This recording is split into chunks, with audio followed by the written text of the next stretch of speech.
welcome back to the Gen 20 podcast. I'm Nicole. And I'm Marina. Today we're talking about why your early 20s suck. We originally had a different title for this episode, but we landed on this one because it's true. Your early 20s suck. I don't want anyone to try to tell me different because those were a rough 10 years, really, but a rough few 5. However long your early 20s last was a rough time for me. Yeah, I agree. Actually, when we were talking about what we want to talk about in this episode, which we'll get into in a second, I was thinking just like, wow, life is so different now, and your early 20s really do suck a lot. Because it's like a really big transition period. Like you're going from obviously you're a teenager, and then a lot of us go to college, and that's like a big transition that does not translate at all really to the real world. Like It does once you not. graduate, like going from academics and college classes and tests and all that stuff, like a lot of the skills you're learning there and like what your end goal is has nothing to do with the real world. And it's just like a really, really challenging time. It is because, especially if you go the more traditional route and land in college, you leave. At least for me, when I was a senior, I was like, I'm a senior. I know so much. I have an idea of how my life's going to go. And then, 3 months later, graduated and was hit with the harsh reality that none of what I thought would happen was true, and it did not happen. Mm-hmm. And so I feel like people don't talk about how uncertain your early 20s are, how isolating they are. I moved across the country away from all my college friends, and like it was 2013, y'all. No one was good at texting or calling. FaceTime wasn't a thing that you regularly did. Zoom didn't exist. Not even sure I was on Instagram in that year, to be honest. Right? I think for a full 6 months, one of my friends and I only chatted through Snapchat, and it was just like different pictures of us commuting to work. And we didn't say one spoken word. So I looking back, I'm 31. So literally 10 years ago at 21, I was graduating. No, I guess I was still in college. Well, I was getting ready to graduate and trying to figure out my life and going on all these interviews, trying to figure out my career, feeling like I had to have it figured out. And it was stressful and scary, and everything felt so impossible. Yeah. I also moved across the country when I graduated from college. And it's interesting in college because you are spending 4 years, maybe plus, maybe a little less, working towards this one goal of like getting your degree and graduating. And then I think you're almost sold the idea that you're going to land a job or find a job like immediately. And that's like the immediate goal. I actually did not have plans to do that post graduation. I did, and it didn't happen, and I thought Yeah. them, and I was a failure. Yeah, I didn't even look for jobs my senior year. Like, I don't, like, looking back at me then, like, wow, Nicole, you were bold. You were brazen. And that's why I love you. Thank you. Yeah, I did not go to a single career fair, job fair. It's weird. I had zero plans to be employed post graduation. Primarily because I was planning to take 6 months off, which I did. And then like off of life, like, yeah. Say less. It's fine. Yeah. I mean, so for me, it's breaks. like my husband and I, well, we've been married for 10 years now, but we had been together since high school. And he got a job offer that was going to move us across the country. And so for me, in my mind, I was like, well, there's no point of like trying to find a job because I'd be finding it over there. Like we have a lot to get established. Like we'll be okay financially for a while. Like we'll sort it out. I mean, we got married like right after we graduated from college. And then And your loans didn't kick in right away, No. That's like a whole nother conversation that we should talk about in a different episode. But shoot, what was I gonna say? I was gonna say, we got married at the courthouse, and our wedding rings cost $20, and we wore those. I still wear it now, so that's what we have. We started from the bottom, people, the very bottom. And anyway, so just not so that anyone thinks that I had this big luxurious wedding with no job or anything. I don't know why I care. Anyway, so my plan was to take kind of 6 months off and to, like, figure out things, like, figure out our new city, figure out what I wanted to do, and I always wanted to start a business, so that's what I ended up doing, and that was the right path for me, but when I look back at myself, like how I just said I was so bold and brazen, like, that was kind of a bold move, like, in some ways, yeah. Oh yeah. The Um the narrative I was told was you have to have a job before you graduate. You Mhm, can't move home. You have to be able to support yourself. Like very, very definitive statements with no wiggle room. And so when I was graduating and I had tried so, so hard, but just couldn't, no one gave me any job offers, but I'd been interviewing and interviewing and applying. My mhm, my thought was, okay, well, I could move home with my dad and my stepmom, or I could move to California with my mom. And even though I didn't know anyone in California, that seemed like a better choice because mhm, I wouldn't be returning home to all these people who would quote unquote see me as a failure. No one did, but like I thought they mhm. did in my mind. Yeah, But yeah.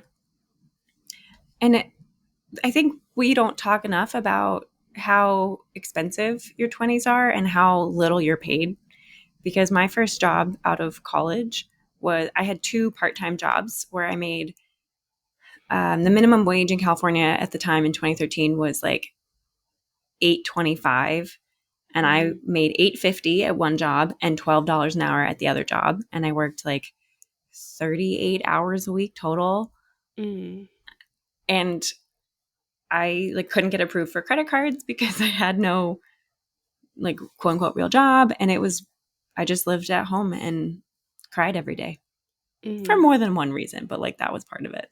Yeah, yeah, I think that's really interesting that you talk about the whole credit card thing, because I feel like to some extent I had a little bit like, I think probably because I was a senior in college and I felt like the top of everything at that point, Mm-hmm. before you graduate and you're, like, literally at the bottom again. Before reality is Like, I handed s to you on yeah, a silver yeah, platter. I still felt in charge of things, and then there's definitely a period following college where I didn't feel in charge of things, like, it's very confusing, like, even, like, whether you're have your own business or you are going the traditional corporate route or whatever it is, I think that it's very you just feel so unsure of everything, and you're kind of realizing that all of these things you've been told before they've just completely misled you, Oh yeah. and it's a very, like, misunderstood age range, I feel, because when I was in my early 20s, I felt like people who were in their, like, late 20s, early 30s, whatever, just really didn't understand and relate to that period anymore.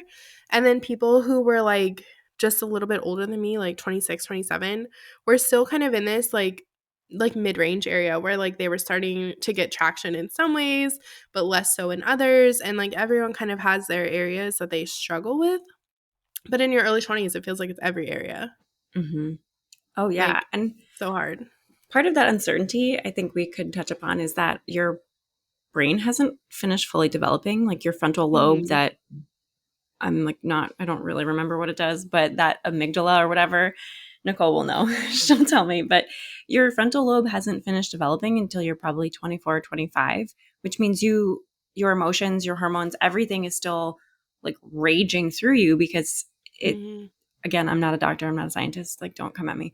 But you you literally can't make fully formed thoughts until your brain fully forms. So I remember just feeling so insecure, unsure, and just not understanding why things were the way they were.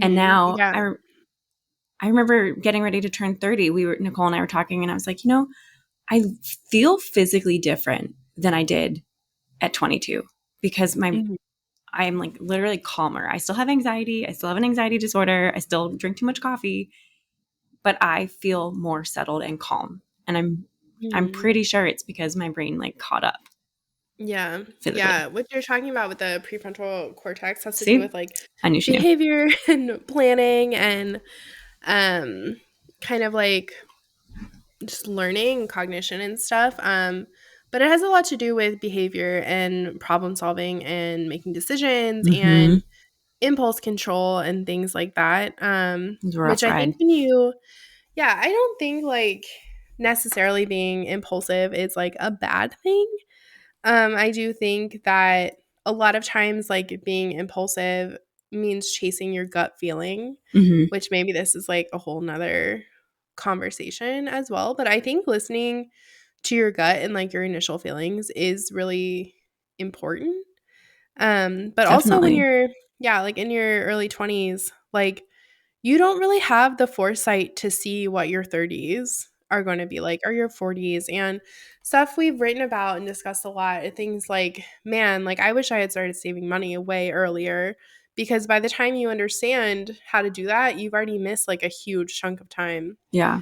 And I mean, I've been seeing some, like, headlines and articles and stuff where Gen Z doesn't see, like, the point of saving money and doing things like that because everything is so uncertain in the world, and, like, it makes me a little nervous because to me, saving money has always been important Mhm. and something, like, in my mind, like, I mean, I'm not, like, a financial expert, don't get me wrong, but it's like, I wasn't raised in a very, like, financially stable environment, Mhm. and to me, like, having money is a tool to be able to do what you want to do and having control over your own life. Because, like, for example, after my husband got his job offer that was gonna move us across the country, we, like, told his parents that that was our plans and what we were planning to do, and his mom literally just said no, and I was like, "I'm sorry, like, we are this old, you cannot say no." We're Like, we're not I looking think for feedback at this time. Thank you. yeah, like, I think it was just, like, her, like, gut reaction was like, "No," but I was like, no, that's what we're doing. Like, this is our choice and, like, you know, this is how we are doing our lives, and, like, part of that, like, I mean, is it impulsive? Like, I don't know, but it's like, he wasn't gonna turn a job offer like that down, I think and that's. that's Oh, sorry. Keep going. I was just gonna say, like, not because of this point in his career, but because of what it would do for our future, Mm. and, like, we were young and unencumbered, we didn't have children, I didn't have to be Yeah. anywhere. I stayed up till 4 a.m. every day because I didn't Listen, have a corporate job. live your Sorry. best life. Sorry, Live your babe. best life. Yeah. I would stay up too late, and I did have a corporate job because for different reasons. Yeah, who cares though? I think, well, I did because I'd be so tired the next day and I'd have regrets. But You I made think it. impulsive, how am I trying to conjugate this? Impulses are different. Like, I don't think moving across the country Mhm, for a like decent job is mhm. that impulsive because you knew you were planning to get a job. Like, you knew your husband was planning to get a job. You knew it would be in that field. That's just how it shook out. Yeah. In my mind, impulsive is like, I'm going to move to this city where I don't have a job and I don't know anyone, but it's going to be the right fix and everything will be fine after I move here. Like, that's Mhm. Is that what you did, Marina? no. But I often would think like, oh, if I just moved, it would get better and I could just do it tomorrow. And I'm not an impulsive person, but Mhm, I do remember feeling like every decision I made was going to be like the decision, the biggest thing. And I struggled mhm, with like dating because I was like, well, this is probably going to be the person I marry. Spoiler alert, it was not. And this is going to be the job that defines my career. Spoiler alert, it did not. And I'm going to live in the city forever. Nope, I moved like 6 more times. And I think that's part of that. That's like that impulse control is like your brain just can't fathom anything outside of the 10 seconds ahead of it because mhm, you've only had this narrative of waking up, being born, living in this town or wherever your childhood is, going to high school, going to college, or going to high school and starting a job. And like, that's your life. That's all you do. But mhm, I've moved so many times. I've had so many different jobs. And now I'm my own boss, which is something I always wanted, but just didn't think was in the cards for me. Like, I didn't think I could do that. And in my 30s, when I decided to start my business, I was 29, so I was almost 30. I literally just thought, well, this is going to be the good time to try it, and if it doesn't work out, I'll just get a new job. Versus if I had tried to start this business when I was 22, my brain would have been like, if you don't make it, you will be a failure for everything and be broke and have to live at home forever. Like, those are the different narratives my brain mhm. then and now would say.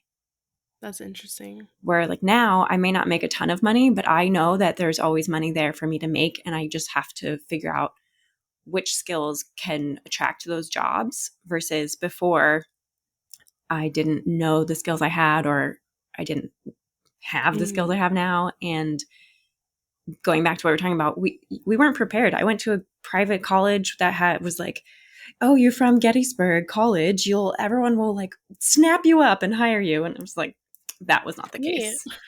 That was not the case. And Yeah. I wasn't given the tools to thrive in a corporate environment. I wasn't I didn't know how to seek help or ask. I just it was a rough time. It was a rough Yeah. time. And Yeah. the only way I learned, honestly, was through like continuous self imploding of like, this isn't working. I'm going to try something else. This still isn't working. I'm going to try something else. Yeah, you're like a phoenix. Yeah, I'm just rising from the ashes. Exactly. Yeah, I think that, yeah, with your early 20s, there's still a lot ahead of you to learn. And not that there's not now for like in our 30s, like Oh don't my get gosh, me so much to wrong. learn It's still. like, yeah, but it's like a different approach because we have so much we know behind us already. Exactly. And like, I think that it's really important, like, because I was talking to my husband about this the other day. Like, I don't think that you should ever work yourself to like the point of burnout, but in your early 20s, I think you need to work harder than you will for the rest of your life. Definitely. Um, and I think that we're kind of told that we don't need to or shouldn't have to. And not that I really don't like, you shouldn't be like burning the candle at both ends. Like, it's not sustainable, it's not healthy. But I do think that you need to like continue to apply yourself. Like, yes, you have earned a degree if you went to college and you're getting some experience, but you can't look at your degree as like the only thing that's going to get you a job.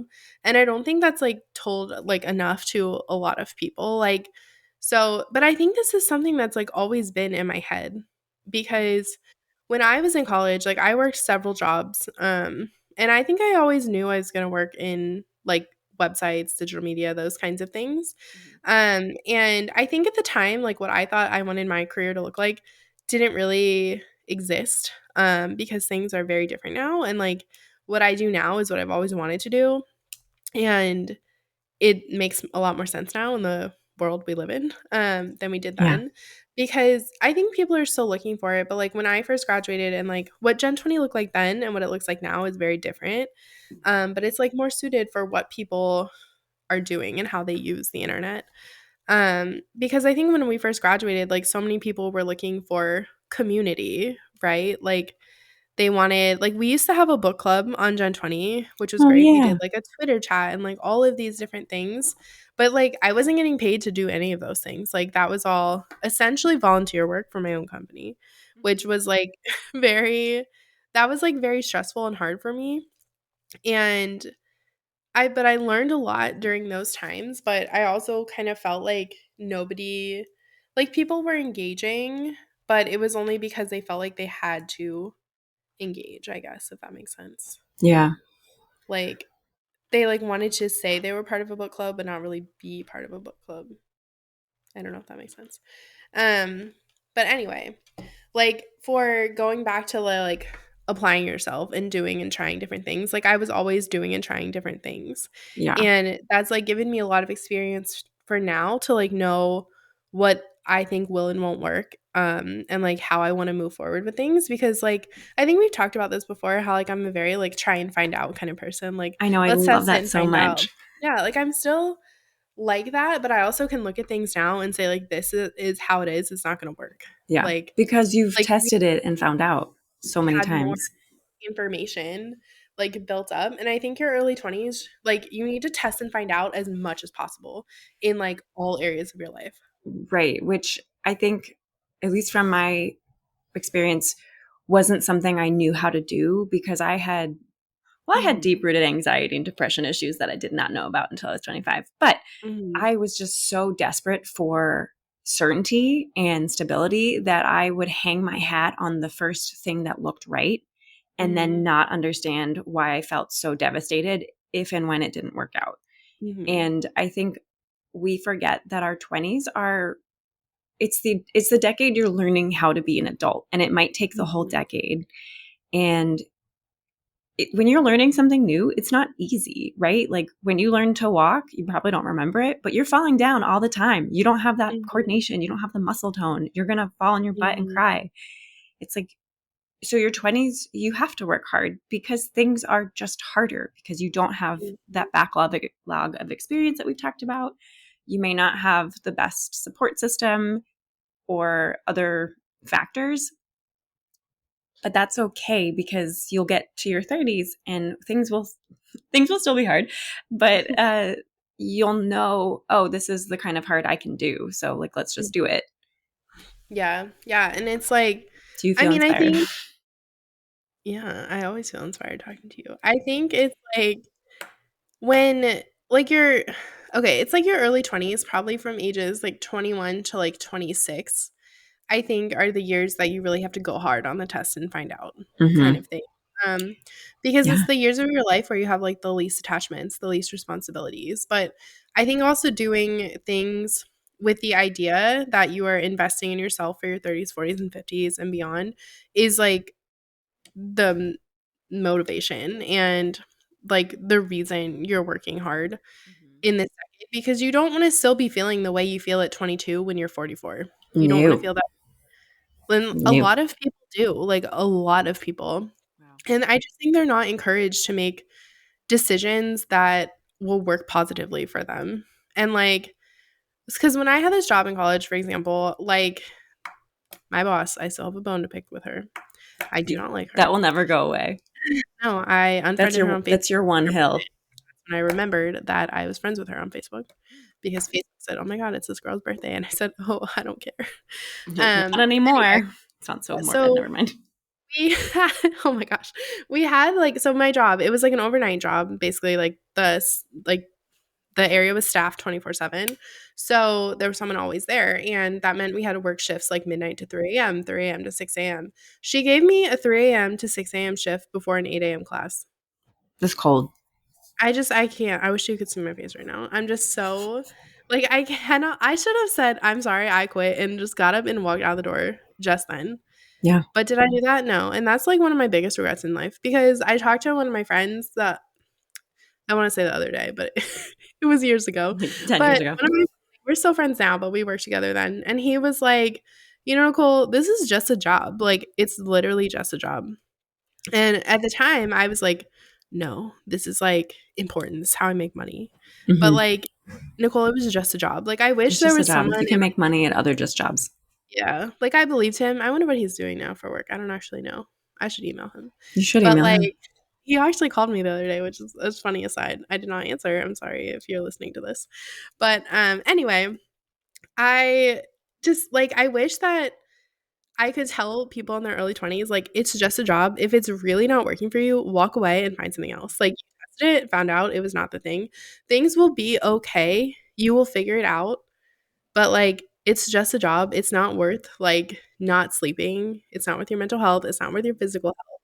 Like, you will figure it out. And, like, for me so with my husband, like, when we were in college, like, I like, encouraged him to start getting some work experience in his industry, and so he started at one, like, on-campus job, and then someone I knew through my job, like, they met and were friends and stuff, and he got him, like, another off-campus job at a startup, which is, like, great experience in college. It worked out really well for us, like, for his schedule.